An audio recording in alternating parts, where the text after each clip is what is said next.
시청자 여러분 안녕하십니까? 하노이 사태에 덮였지만 우리 사회가 주목을 해야 될 중요한 사건이 하나 있습니다. 하노이 사태는 2월 28일 그 하루 전에 2월 27일 일산 킨텍스에서 자유한국당 전당대회가 열렸습니다. 황교안 대표가 선출됐습니다.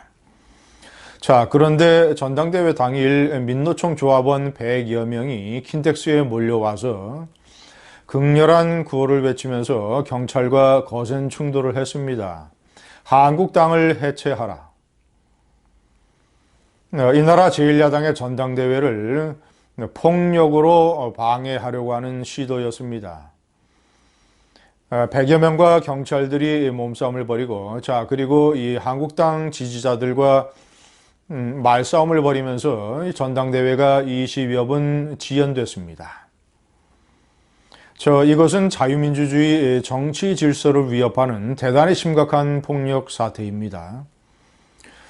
저는 2000년대 초반 워싱턴 특파원을 지내면서 미국의 공화당과 민주당 양당의 전당대회를 모두 다 지켜봤습니다. 한 번은 로스앤젤레스, 한 번은 필라델피아.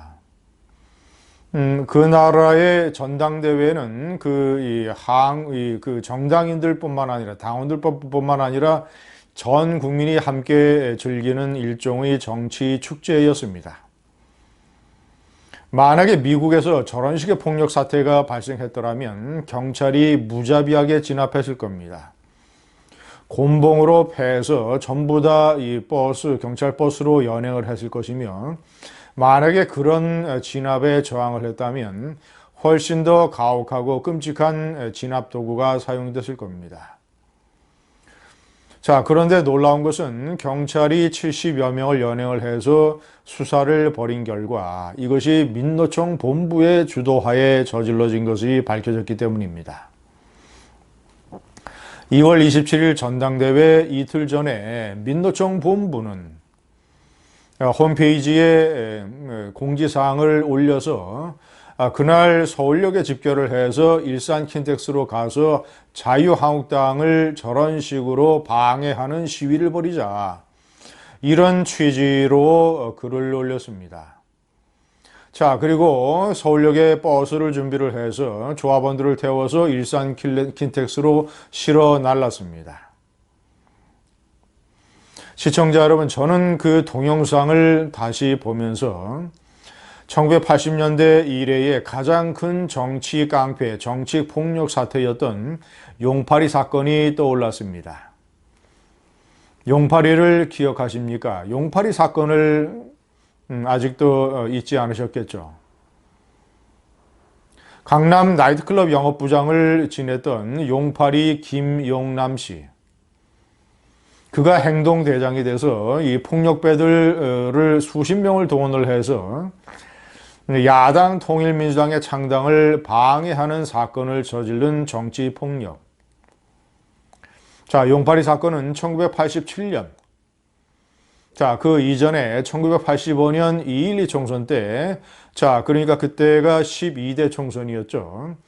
제2야당 신한민주당 돌풍이 일어나게 됩니다. 전두환 정권에 맞서서, 자, 그리고 제대로 야당 역할을 못하는 권력의 이중대라는 역할을 얘기를 들었던 민한당에 반대해서 과거 70년대 야당 시절에 신민당을 운영을 했던 인사들이 대거 참여해서 신한민주당을 만들었습니다. 그 신한민주당이 1985년 2.12 총선에서 돌풍을 일으켜서 제1야당이 됐습니다. 자, 그리고 신한민주당은 중요한 과제에 봉착하게 됩니다. 1987년 들어서 전두환 정권의 이 집권 연장 계획에 대해서 어떻게 투쟁할 것인가. 전두환 대통령은 내각제를 추진을 했습니다. 그런데 이런 전두환 정권의 내각제에 대해서 신한민주당의 이민우 대표는 이를 수용하는 듯한 자세를 보였습니다. 일종의 오공 권력과 타협을 한 것이죠. 자, 그래서 양김씨를 포함한 양김씨를 포함한 이 정통 신한민주당 세력이 통일민주당이라는 것을 창당을 하게 됩니다. 신한민주당에서 뛰쳐나오는 것이죠. 새로운 정당을 창당할 때는 각 지역의 당협, 지금은 당협이라고 부릅니다만 당시에는 지구당이라고 얘기를 했습니다. 지구당 창당대회를 열어야 됩니다. 자, 그런데 20여 군데의 통일민주당 지구당 창당대회가 폭력배들에 의해서 방해를 받았습니다. 이른바 용팔이 사단에 의해서. 시청자 여러분, 제 옆에 보이는 사진이 당시에 이 강목을 동원한 통일민주당 창당 방해 사건, 용팔이 사건의 생생한 현장 사진입니다. 강목 동원 깡패들. 나중에 정권이 바뀐 이후에 김영삼 정권에서 수사를 했을 때, 자, 이것이 전두환 정권의 안기부가 신한민주당의 일부 의원들에게 거액을 줘서 5억 원으로 드러났습니다만은 이 거액을 줘서 이 신한민주당의 일부 의원들이 용팔이를 동원을 해서 용팔이를 통해서 폭력배를 이런 창당 방해 사건에 투입시킨 것으로 드러났습니다. 용팔이 사건. 용팔이 김영남 씨는 나중에 뜻한 바 있어서 신학대학원으로 갔고 신학대학원을 졸업을 해서 지금은 목회자의 길을 걷는 것으로 알려지고 있습니다. 코수염을 기른 용팔이 김용남 씨는 이후에 방송에 여러 차례 출연을 해서 그 사건에 대해서 진정으로 후회하고 반성한다. 자, 그리고 김영삼 대통령이 서거했을 때는 그 빈소에 찾아가서 진정으로 사죄하고 싶었다라는 얘기를 용팔이 김영남 씨는 하기도 했습니다. 시청자 여러분, 용팔이는 나중에 후회하고 회개를 했습니다. 반성하고. 자, 그래서 그 사건이 역사적으로 1980년대 이후에 가장 끔찍한 정치 폭력 사태라는 것으로 규정이 됐습니다. 자, 그런데 이 민노총은 반성이나 후회는커녕 이 문재인 좌파 정권이 들어선 이후에 자신들이 촛불 집회를 상당 부분 주도한 것에 일종의 대가를 받아야 되겠다. 이 정권의 지분을 가지고 있는 우리는 주주다라는 의식으로 완전히 법과 질서를 유린하면서 막무가내로 여러 군데에서 폭력을 저지르고 있습니다. 저것뿐만이 아닙니다. 황교안 대표는 본인이 공안검사이고 법무부 장관 출신이고 국무총리를 지냈지 않습니까? 통합진보당 해산 소송에서도 주도적인 역할을 하지 않았습니까? 황교안 대표의 1차적인 이미지는 법과 질서입니다. 자, 그렇다면 황교안 대표는 저런 민노총의 끔찍한 용팔이 폭력 사건 이런 것을 그대로 묻어둘 것이 아니라 강력하게 문제 제기를 해서 이 정권으로 하여금 엄정한 사법 조치를 취하도록 마구 몰아붙여야 됩니다. 제가 시청자 여러분, 민노총이 그동안에 저지른 이 여러 가지 폭력과 법과 질서 유린 사태, 대표적으로 7개를 제가 나열해 드리겠습니다. 1번. 자, 2015년 11월에 끔찍한 도심 폭력 사태. 자, 이것은 박근혜 정권 때 일어난 일이었고, 백남기 사망 사건이 초래된 것이었습니다. 이때 물대포를 쏜 경찰관들을 이 무도한 문재인 정권은 법정에 기소를 하는 일을 벌였습니다. 자, 당시에 이 끔찍한 도심폭력 무정부 상태의 이 사건은 민노총의 중앙본부가 사전에 다 시위폭력 도구를 준비한 이런 사건으로 다 드러났습니다. 한상균 당시 민노총 위원장은 나중에 재판에 회부돼서 징역 3년을 선고받았는데 6개월을 남겨두고 문재인 정권에서 가석방으로 풀려났습니다. 지금 백주 대로를 활보하고 있습니다.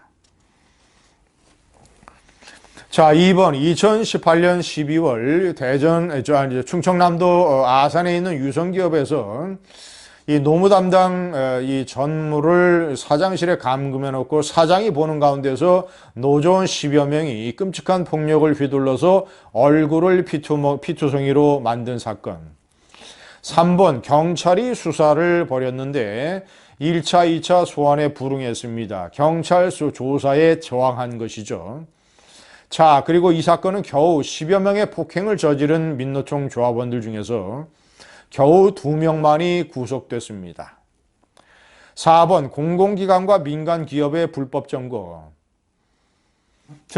울산 지역 민노총의 간부는 자신이 이 상해 판정을 제대로 받지 않았다고 근로복지공단의 울산지부 사무실에서 화분을 내던지고 점거하고 농성하고 짜장면을 시켜 먹고 이런 사태까지 벌인 적이 있습니다. 5번 블랙리스트에 오른 조합원들을 겨냥한 해고 압력. 6번 노조원들을 군대식 선봉대로 운영을 해서 위압감을 과시하고. 시청자 여러분, 이거는 전국 건설 플랜트 노조라고 하는 민노총 산하의 노조원의 포항지부 사람들이 벌인 일종의 이런 여러 가지 행태입니다. 노조 집회에 이 참석률이 저조하다는 이유로 3개월, 6개월, 1년짜리 조합원의 자격을 정지하는 이런 징계를 내립니다. 그리고 블랙리스트를 만들어서 이 블랙리스트에 오른 비조합원들이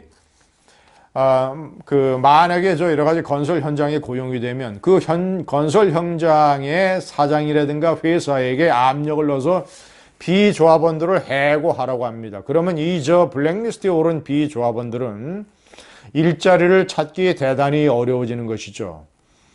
자, 그리고 이 플랜트 지부의 이 포항 지부 이 노조는 노조원들을 선봉대라는 걸 만들어서 검은 옷과 검은 모자를 씌우고, 자, 그리고 마스크에다가 또는 흰 장갑을 끼우고, 그리고 소대 분대식으로 편성을 해서 일종의 특수부대 같은 이런 팀을 운영을 했습니다. 그래서 각종 이 충돌 현장에 동원시켜서 위압감을 과시한 것이죠. 특히 건설 분야의 민노총들은 제가 7번으로 규정을 했습니다만은 경기도 일대의 건설 현장에 찾아가서 민노총 조합원을 꼭 고용을 해라. 만약에 우리 요구를 들어주지 않으면 당신들 현장에서 예를 들어서 외국인들을 불법 고용하거나 이런 것들을 고발하겠다는 식으로 겁박을 해서 완전히 건설 현장의 무법자가 되고 있습니다. 다시 말씀드리지만 황교안 대표는 본인이 법과 질서의 일종의 아이콘이 돼서 이런 민노총 언론노조 전교조, 좌파 시민단체의 민변, 한국 사회에 해악을 끼치는 이런 단체들과의 투쟁을 벌여 나가야 됩니다. 감사합니다.